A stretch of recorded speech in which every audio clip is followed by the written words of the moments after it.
দর্শক, বরিশালের বেলস পার্কে তারেক রহমানের সমাবেশে এসে উপস্থিত হয়েছেন একজন ধান মানব। তিনি এখানে জানিয়েছেন যেমনটি যে 20 কেজি ওজনের ধান তিনি তার শরীরে পরে আছেন। আমরা এই মুহূর্তে তার কাছ থেকে জানতে চাচ্ছি আসলে তিনি কেন এই ধান মানবের বেশে এই সমাবেশে আসলেন, যদি একটু বলতেন। আসসালামু আলাইকুম, আমার নাম মোহাম্মদ ইউনুস হাওলাদার, দুমকি থানা, শ্রীরামপুর ইউনিয়ন, রাজাগালী গ্রাম। যেহেতু air vice marshal Altaf Hossain Chowdhury স্যারের কর্মী, আমি এখানে এসেছি শুধু জনাব তারেক রহমানের সাথে একটু দেখা করার জন্য। ইনশাল্লাহ দেখা হয়েছে, সে আমাকে দিছে। যাই হোক, পরবর্তীতে আরো গুলশানে হয়তো যে কোনো সময় ইনশাল্লাহ ডাকতে পারে, আশা করি।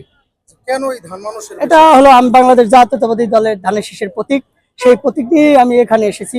শুধু এখানে নয়, আমি বিভিন্ন জেলায় এই ধানের শীষের প্রোগ্রাম করি।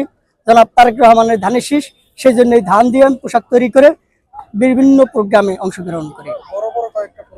হ্যাঁ, আমি পটুয়াখালী অংশগ্রহণ করেছি, ঢাকায় অংশগ্রহণ করেছি, খুলনায় অংশগ্রহণ করেছি, বরিশালে কয়েকবার অংশগ্রহণ করেছি এই প্রোগ্রামে।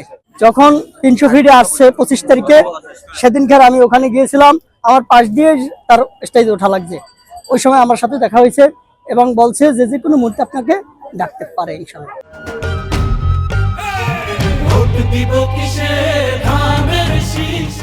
অনেক ভালো লাগছে তার সাথে। যেমন আজকে এখানে আমার স্টেজের সামনে যেভাবে নিছে এবং নামার সাথেও আমার সাথে তার হ্যান্ডশেক হয়েছে স্টেজে। এখানে আমি আসছি মঙ্গলবারে, একদিন আগে এসেছি।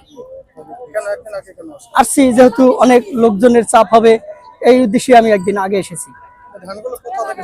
এটা আমি অনেক আগেই সংগ্রহ করে রেখেছি, যেহেতু 7-8 বছর ধরে আমি এই ধান দিয়ে পোশাক বানানোর পরিকল্পনা নিতেছি। যেহেতু 5 তারিখের পরের দিন থেকেই আমি এই পোশাক ব্যবহার করি, প্রত্যেকটা প্রোগ্রামে আমি অংশগ্রহণ করি এই পোশাক নিয়ে। ধানের সিজন যে সময় ছিল, ওই সিজনে আমি ধান রেখেছি। যেহেতু এমন সময় আসে যে ধান পাওয়া যায় না, ওই সময় আমি এই পোশাক নিয়ে মাঠে থাকি, সেজন্য এটা আমি তৈরি করে রেখেছি। এটা না, আমার আরো পোশাক তৈরি করা আছে ইনশাআল্লাহ।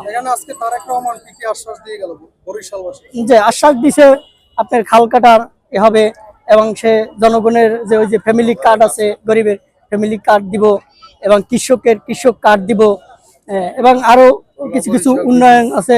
ভোলা বরিশালে যে ব্রিজ আছে, ব্রিজ হবে, বিভিন্ন উন্নয়নমূলক কথাবার্তা বলছে।